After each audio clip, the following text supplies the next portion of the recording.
Hi guys, today I'm going to be doing a part rant, part technical demonstration of something that I've been working on kind of on the side, not really as something that I wanted to do, but something more out of maybe necessity. I really don't want to call it that, but it was really brought on by some of the moves that Twitter has made in recent months concerning their API, among a myriad of other things that have been going on in the Twitter ecosystem since Elon Musk took over the company.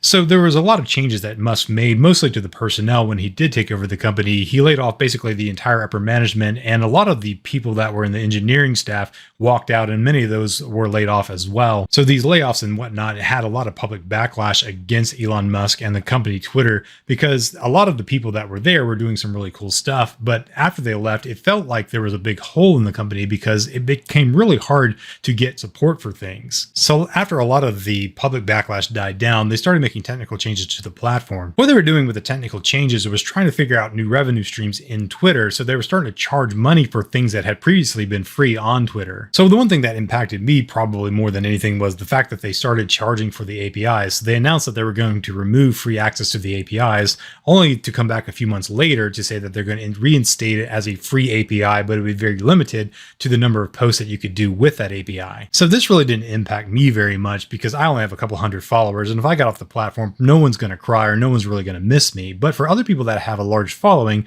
that use this as a way to communicate to their followers and to get information out or to really engage in the community, it could have an impact on them. So for me, it's more about the principle of the matter though, because whenever I think about the way that software companies treat their developers, that really does send signals not only to the developers, but to the people that the developers are trying to interact with as well through applications and websites and these different kinds of forums that they might be writing apps for. So for my application, it was pretty straightforward. I just wrote a simple application to manage my Twitter feed, basically by having a queue that I keep offline. And so I'll spend about maybe an hour every other month updating that queue, and I'll just put dozens and dozens of tweets in it. And then on a schedule, it will take one off the top of the queue and then post it to Twitter. And then if it's a one-off, it deletes it from the queue. If it's one I call evergreen, it puts it at the bottom of the queue, and it'll recycle those every couple of weeks because typically I'm working on a lot of things at once.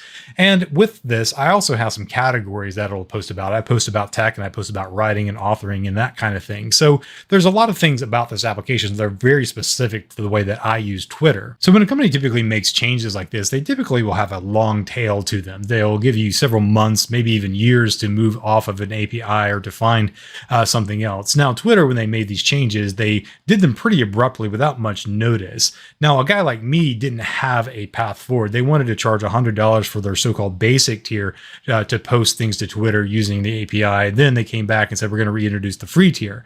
Now, when they introduced the free tier, I signed up for that free tier and I still haven't got access to it. It's been several weeks.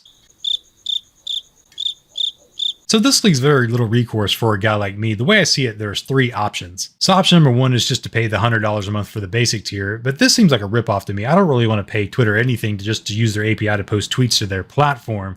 To me, that seems a little bit steep for anybody to pay for, so that's really not an option in any case. Option number two is to continue to wait for them to re-enable the free API like they said they were going to do, but so far this really hasn't worked. Despite my efforts to reach out to Twitter or to just buy my time and wait for this, nothing has happened. So either there's a process problem at Twitter or there's a lack of personnel, whatever. There just doesn't seem to be any response to the community to re-enable the free API. And this is not just me. There's been a lot of people that are in the same boat. So this doesn't really seem like an option either. So the third option is to figure out a way to post to Twitter without using the APIs. It's basically a workaround. Now, this seems to be the consensus of the community right now. I would much rather use the APIs to post things to Twitter. That would be a much more preferred approach for developers because the code is simpler, it's faster, it's more robust, it's more maintainable. Everything about it is better than the way that I've done it. However, because I'm locked out of the APIs, I really can't do anything other than what I'm doing right now. So maybe if you're a guy at Twitter and you're watching this, help us out and get the APIs reinstated so that we don't have to do these kind of kludgy workarounds so that we can post things to Twitter and use the platform as it was intended rather than do these kind of silly workarounds like I'm about to show everybody else how to do. So to show you how this works, I'm going to show you the application that I use to manage this with first. Now, the application that I use to manage this with is just a HTML JavaScript based application. There's really nothing special about it. I could host this anywhere. It's all self-contained in a single file, and I could put this on a web server on my local network. I could put it on a web server in the cloud, or I could put it on something like Azure Blob Storage like I have it right now and expose it as a static web page, or I could put it on Azure Static Web Apps or GitHub pages. It doesn't really matter where I host this. That's the point. What matters is that it is hosted and that I can access it from a web browser. Because once it's up in the browser, everything else then is interacting with GitHub. So GitHub has an API that this browser application interacts with. And so by using the application interact with GitHub, I can change files in a GitHub repo, and then I can use those files then to store data. And that's essentially what this is doing. So the front-end application basically reads a JSON file out of a GitHub repo, and that's what it uses to populate this form right here. And this basically just contains a queue of tweets. And it's pretty straightforward. I can have basically a category for it. So I can say tech writing or shared tech. I can change the order. I can make it evergreen, meaning that it recycles this tweet every so often. I can add a new one after this one. I can delete one. I can basically manipulate this however I want to. So this is just a really clean way of managing tweets. And I like this one because it's just a nice little application that gives me full transparency for everything that I have in my queue. And it's showing me the next one I'm going to be running, which happens to be something about container running on desktop apps or whatever this might be. And I have a character count right here and so on. So this is a pretty straightforward application. So when I get done adding tweets to this, I hit publish changes, and that just basically writes them back to a JSON file in my GitHub repo. And then the rest of the magic actually happens inside of GitHub. So this is the backing GitHub repo for my application. So the way that this works is just stores the data in this tweets.json file. So the UI loads this file whenever it interacts with the API. It just pulls all of this JSON data back to the browser and then populates a form with it. So this is small enough that I can do that with. If this was a large application, of course, I'd probably use something like a database for that. But this is small enough such that I could just use a JSON file, and that's going to work just fine. And so these are all my tweets. You can see I have my category. Is it evergreen? Here's the tweet text, and here's the GUID. That's for uniqueness in the application. And whenever it changes the data in the UI or it recycles a tweet, it updates this file. And that gets stored back into my repo down here.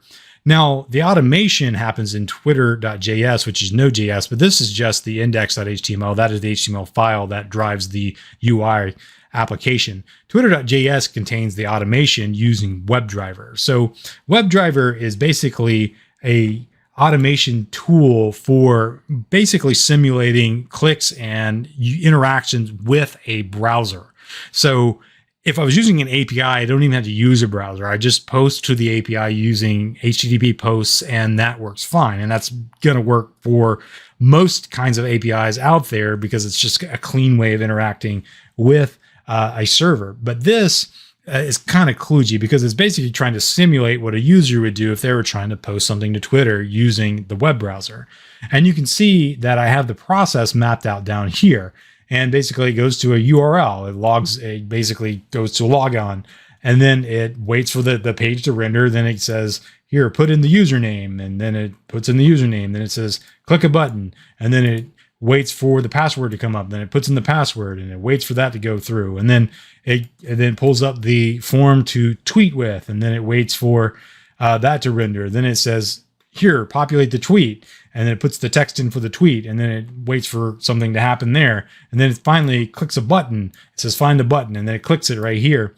And that click happens and it waits for the post to Twitter to happen. And then it sleeps for another 10 seconds. And then finally, if all that works, it updates the tweet.json file, and then it's done running that. So this all in all takes several seconds to run. Just calling an API is instantaneous. So the minute I call the API, my tweet is posted and I'm done. This takes a lot more code to do and a lot more time to do. So this is not a scalable solution. It's just a really bad way of doing this. However, until I get the API access back, this is the way I'm going to be able to post to Twitter. So all of that to say is this is the automation. Now, the automation is triggered by using workflows, and workflows basically are just YAML files that tell GitHub Actions how to run things. And so The one that posts my tech stuff is this one right here. And it basically just calls out to that Node.js script and runs it. And so this one runs a couple of times a day to post multiple times a day. And that's so it's just rerunning this, I think about twice a day or 3 times a day. And it's using some stuff out of GitHub secrets to get environment variables. And then it calls down here to install some npm packages, and then it calls out to Node to call twitter.js, and that's the category. And then this then posts everything back to Twitter once it runs. Now, to make this work well, I needed to figure out a way to make this run in a way that wasn't headless, because headless Twitter doesn't seem to work very well. And despite my efforts, I was unable to do that. So to make things even worse, I basically ended up creating a GitHub runner on my local network at home to allow me to run these automations inside the context of a Windows application. So what that does is basically uses the GitHub agent on my server to invoke a browser using Selenium, and then I can actually watch it happen while I'm logged onto that server if things are happening. And so that is also something that I wouldn't encourage people to do because it's brittle. Again, it's more likely to break. So I don't like that solution either, but for what I was trying to do, it just seemed to make sense for what I was doing. So let me run that and I'll show you what it's going to do behind the scenes, and you'll be able to see it actually post something to Twitter by invoking the GitHub action on that particular GitHub runner. So I now have my GitHub agent actually up and running right now. So you can see that it's connected to GitHub and everything's ready there. So to invoke this, I need to go to the browser to run this. So I'm going to invoke this using actions right here. And the actions will then send the job back down to the GitHub runner that I have running on my local network here. So if I want to invoke this manually, I can come down here and run workflow. And that's going to kick off a new instance of this. And if I pull up the instance right here, you can see that it's queuing that up. Basically, it's going to queue that up, and then it's going to download all of the code to the local box. And once it hits here is when it's actually going to start doing something on the local box here. So this should be able to see something, running job, post something to Twitter. And as it's running, it's going to be streaming the results back up to the GitHub website and then ultimately back to my browser here. So whenever this gets to the third step right here, post something to Twitter, we will be able to see the browser pop up, because the browser pop up is going to show us interacting with the browser. And that's where the Node.js code is going to be calling out to WebDriver, which is going to be basically be simulating logging into Twitter and then posting something to Twitter. And so you can see it's downloading some GitHub, rather npm packages. Now it's invoking the job, and we should see the browser open up here in just a second after this gets started. Now this isn't the most snappy box in the world, so it does take a little bit for all this to work. So there's the browser that it just popped up, and so you can see it's loading Twitter now. It's going to load the logon page for Twitter, and we should see it put in my username, which is that's all through automation, and put in the username. Now it's going to put in the password and log in, and that's then going to log the user in, and that's all through automation. Now it's going to post something to Twitter, basically by pulling up the tweet dialog right here. The tweet dialog it takes a little bit to load. Now it's going to wait a few seconds right here, because sometimes this page can take a little bit to load, and then it's going to start basically simulating typing. And so sometimes there's a little bit of lag right here. After that happens, you can click.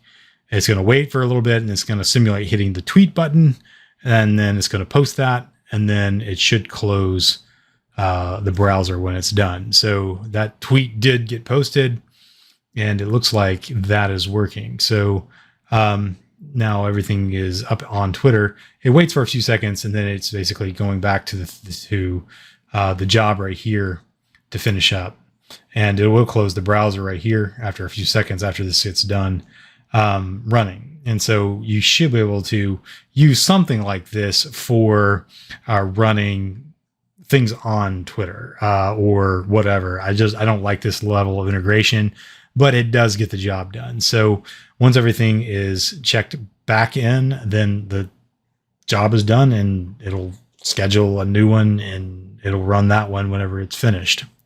So now you can see that the job is complete and now it's cleaned up everything and the job was successful. So I can now know that this is running. It's not great, but it'll get the job done until I get my API back. So that's my workaround for this particular problem at Twitter. I don't think I'm going to release this code. If you're interested, you can drop me a comment in the comment section down below or reach out to me on Twitter or through some other channel. I might share it with the public if there's enough interest. I do want to share the code with the public once the APIs come back. I'll share the code and how I set up that application and how I built the integration with GitHub and so on. But for now, I think I'm just going to leave it like it is and not share it because I think it encourages bad programming practices, such as using Selenium for automation rather than using it for testing. So it's really not an automation tool. It's more of a testing tool. So I wouldn't use it for the kind of automation that I'm doing, but given the lack of options, is the one that I have. So please do like and subscribe to the channel if you enjoy this kind of content. I do like to build web dev videos and other development content, as well as things about Azure and so on. But this was just something that was close to me as of right now. So I think it's probably going to resonate with a lot of other users of the Twitter API and development practices in general. When companies start to yank us around as developers, we tend to figure out other ways of doing things that get around some of those internal issues, even if they're not subscribing to the channel by clicking on the subscribe button. You can also like this content by clicking on the thumbs up or share this content with your friends, and also comment in the comment section down below.